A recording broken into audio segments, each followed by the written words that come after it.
Ассалаумағалейкум оқырмандарым. Бүгін біз өте қарапайым әрі дәмді салат жасаймыз.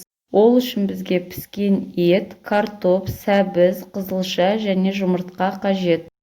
Картоп, сәбіз, қызылшаны үккіштен өткізіп дайындап аламыз.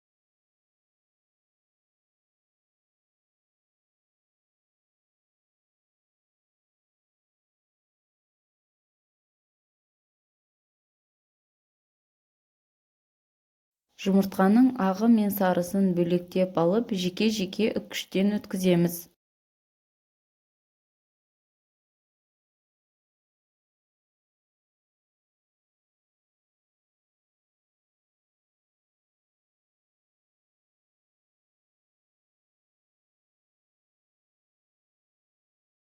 Етімізді майдалап турап аламыз.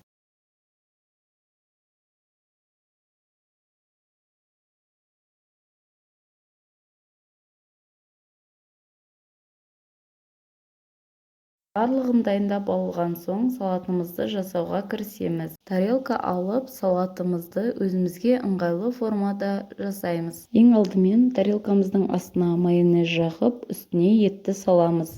Одан кейін картоп, сәбіз, жұмыртқаның ағы және қызылшаны саламыз. Ортасына міндетті түрде майонез жағып отырамыз.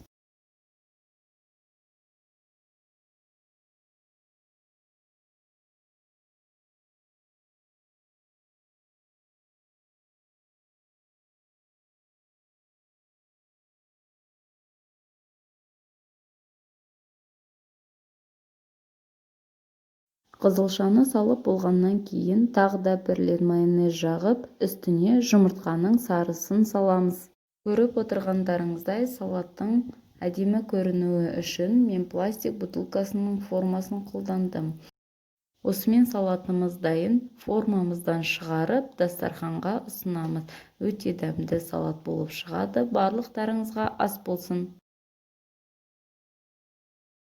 Салат рецептісі ұнаса, каналға жазылып лайк басыңыздар.